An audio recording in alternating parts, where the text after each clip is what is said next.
Wow, can you guys believe that Timecop is actually 30 years old this week? I remember watching that in the theater. Now, it felt like a lifetime ago. It was rated R, so I was underage. We all snuck into rated R movies back then, didn't we? Good times. But I can't believe it's 30 years old. So I ran across this article from Digital Trends. It says 30 years ago, this unexpected sci-fi hit surprised everyone. Is it still worth watching in 2024? So let's dissect this, and I'll share some stories and commentary on Timecop. I still think, personally, that it holds up. Let me know in the comments below what you guys think. I get the feeling he's gonna tell us. It is kind of funny, though, since it came out in 1994, and then it jumps. Like, the story takes place in 94, but then it jumps 10 years in the future in 2004, and their version of the future is now, like, our history. Even their version of the future in that film is like 20 years ago, which is insane to think about. In the year 2004, time travel is a reality. You are charged with violations of TEC Code 40.8, time travel with intent to alter the future. But the article, it says, if you were to be asked to name the best comic book movie of 1994, then it's likely that film that you'll pick is The Mask, starring Jim Carrey. That probably was the best, but the runner-up is Timecop, the sci-fi film starring Jean-Claude Van Damme as a man who goes back in time to bring criminals to justice in the future. Going back in time is a pretty easy way to make money. So it's interesting that they mentioned Jim Carrey because Timecop was put out by Universal Pictures, and Van Damme had a great thing going with them. Prior to Timecop, they had filmed Hard Target, and then Timecop came out. And then after that, it was Street Fighter in the same year, 1994, and then Sudden Death in 95. But going back to Jim Carrey, I believe he was making $20 million a movie back then, and Van Damme thought he deserved to make $20 million as well. You have to ask yourself one question. Do I feel lucky? And long story short, that kind of destroyed his relationship with Universal Pictures. At least that's what the story is. Anyway, the article continues. The Timecop comic was only a 3-part story by Dark Horse Comics publisher Mike Richardson and screenwriter Mark Verheiden, with art by Ron Randall. However, based on the strength of that proof of concept, Richardson and Verheiden co-wrote the film and brought it to Universal Pictures, where Peter Hyams was signed to direct it. I believe Peter Hyams also directed Van Damme and Sudden Death, so he must have had a good deal with Universal Pictures as well. And then it says, Jean-Claude Van Damme was subsequently signed to star in the film, and it was a modest hit in 1994. I do believe at the time it was the biggest budget film that Van Damme had ever worked on. You know, prior to Hard Target 1993, he did Universal Soldier in 1992. That was like a bigger film for him. And just before that was Double Impact. That was really like the transition. Double Impact, of course, written and directed by Sheldon Lettich. But going to Universal Soldier after that, he's in the bigger budgets, bigger studios, and then, of course, Hard Target, and then, you know, Timecop, his biggest film yet. But in the intervening decades, The Mask has remained popular while Timecop has slipped into obscurity. Thankfully, Timecop is still readily available to stream for anyone who wants to revisit the film. I'm still kicking. I must be on Broadway. And on the occasion of Timecop's 30th anniversary this week, we're sharing the reasons why it still holds up. I have a copy on DVD and Blu-ray. I think there was like a release on Blu-ray where they put Timecop and Bloodsport on the same disc. And then I have it on HD DVD as well, which was a format that competed with Blu-ray, and then it died out. But anyway, all my movies, for the most part, are still packed up. Long story, I still got to like straighten this bookhouse out. And I was going to move, but that's a long story. I think I'm not going to do that anymore. But all my movies are still packed up, boxed away. Anyway, the article continues. The film has a great sci-fi premise. It's easy to see why Timecop was given the green light by Universal Pictures. While the original comic was only a single story, its premise is tailor-made for a film. Timecop's title tells you exactly what the movie is about. That's true. A cop who goes back in time to prevent time travel crimes from changing the future. So the title is like perfect. That's what you want from a film. Something simple and you know exactly what to expect. The science behind the premise is a little shaky, and it's a little difficult to explain how the time travel tech works, which they had a simple line in the film that just kind of has you not even question it, because even the senator was like, I don't know, I understand how it works. And the audience is like, okay, yeah, we'll go with that. Technology is all in the folders in front of you. You won't understand it any better than I can. And the article continues, but we don't need Neil deGrasse Tyson's approval to have a good time at the cinema. All you need to know is that in 1994, the government became aware of attempts to change the past and formed the Time Enforcement Commission to send agents back in time to get history back on track. It's such an irresistible setup that it even led to a short-lived Timecop TV series on ABC back when network television didn't really support shows like that. I don't know anything about that. I have never even heard about that. I do know they made a sequel, straight to video, though, starring Jason Scott Lee, and he was starting to get some popularity after dragging the Bruce Lee story. I did not know anything about a TV show, and I'm kind of curious who they would have even cast in that thing. And the article continues, Timecop is peak Van Damme, which is very true. That was very iconic, by the way, scene, holding up the leg. Read it. Wolverine? Between the lines. Most of Jean-Claude Van Damme's movies tend to revolve around his characters getting into martial arts fights and avenging himself or his loved ones in a final showdown with some bad guys. Yeah, that's pretty much what we expect.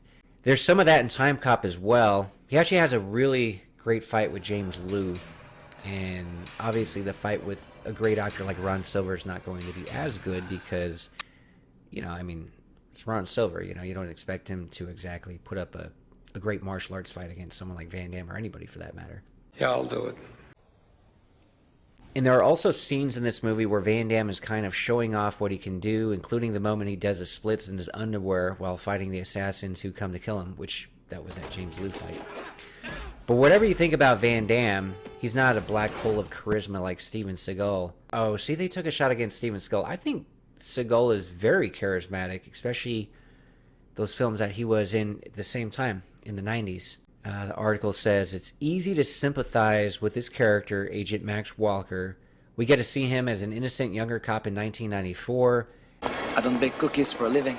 And as a more cynical time agent in 2004. You know, I've had your wife's goulash 100 times. Always too much salt. Van Damme still gets to kick a lot of butt, but he's also given more to do as a performer thanks to these two different personas. That's true. That's actually was one of the better acting roles for him for sure. Consequently, Timecop has some of the best acting you'll ever see out of Van Damme. This is a martial arts actor at his best. Yeah, he was in his prime at the time.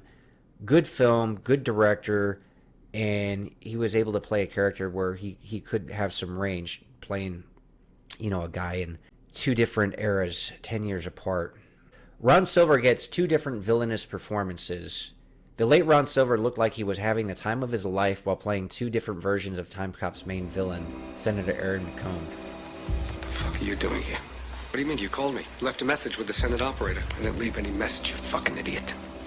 The thing that makes Silver's performance work are the aspects that separate the two McCombs. Senator McComb's younger self is corrupt and a slimy politician, as most are, with a cowardly side, while his older counterpart is more bold and openly malevolent. Because this is a time travel story, the two sides of Silver's character do get a chance to come face to face, and it gives the movie some of its best moments. Yeah, including a crazy ending. Both incarnations of McComb are evil. It's just more fun to watch his older self fully inhabit that side of his personality. The movie embraces its ridiculous side without being a farce. At 98 minutes long, Timecop neither overstays its welcome nor over-explains a story.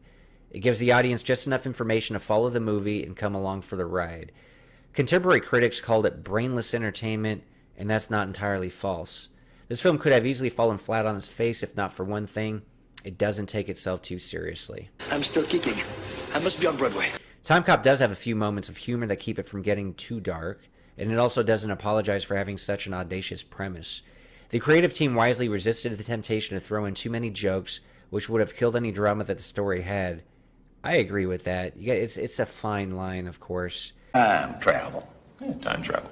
Well, beam me up, Scotty. That's very funny, Senator. Instead, it's got a good balance of acknowledging some of the story's ridiculous moments without letting that get in the audience's way. That's why Timecop is still fun to watch 3 decades later. If you want some more behind the scenes on Timecop, I did interview one of the main villains, really great stuntman, the late Stephen Lambert, who fought Van Damme at the end of the film, and he shares an amusing story on working with that. Make sure to click the video at the end of this one to see that interview. But let's go over some comments. There's 105 comments on this article, and let's share a couple of these. And also make sure to comment yourself below on what you think about Timecop when it came out compared to how it holds up now. And if you haven't seen it for a while, that is definitely a Van Damme movie worth watching, in my opinion.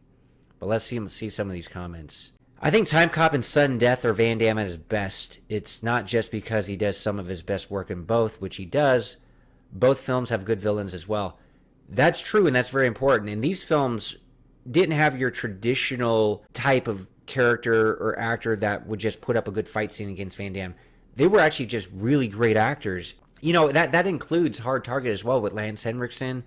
Of course, you know, we mentioned Ron Silver in Timecop, and then Powers Booth in Sudden Death. So that adds a lot to the film to actually have a good actor playing these roles. Even if they don't necessarily give you the best fight scene, you could always get one of like their henchmen to put up a good fight scene, which is good enough. It's probably better to have the better actor. It even happened with Steven Skull in Under Siege. I mean, Tommy Lee Jones and then Gary, what the hell is that dude's name? I can't think off the top of my head. Oh, what the hell is his name, man? Look up crazy Gary actor. Crazy Gary actor. Gary Busey. Yeah, it pops up if you just Google crazy Gary actor. Do I look like I need a psychological evaluation? Not at all. Oh, this other comment. It's a good action movie. It doesn't try to be a drama in disguise. Good for watching on a rainy day. And as you mentioned, it wildly better than anything with Steven Seagal. Except maybe Under Siege, which had Gary Busey and Tommy Lee Jones. Oh, see, even this guy. Again, those are the really memorable villains, ones played by those kind of actors. I recommend that he be given a psychological evaluation before taking over his next assignment. God. This person said, there is a Mia Sarah scene that will make this movie hold up for a decade to come. Yeah, we were all giggling at that in the theater, you know, being young, very young teenagers. One of the best time travel movies ever made. Very well done. Of course, it doesn't compare to Back to the Future, but as far as time travel movies go, yeah, it's definitely fun and worth checking out for sure.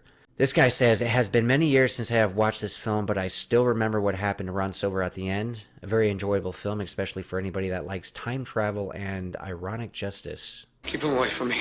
Same matter can occupy some space. Early Van Damme movies are all legendary. I mean, come on, name one action star with a better list. Bloodsport, Cyborg, Kickboxer, Death Warrant, Lionheart, Universal Soldier, Double Impact, Timecop, Hard Target, Sudden Death.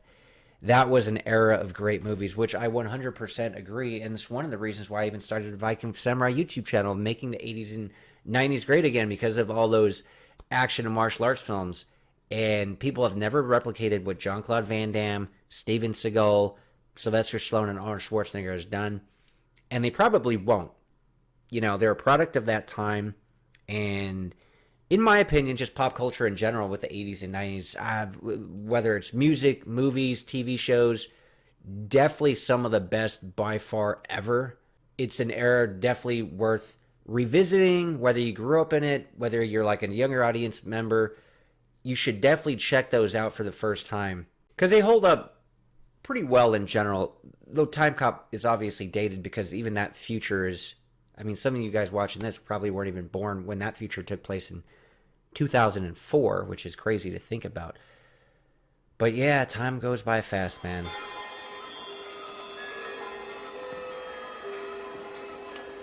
There's never enough time.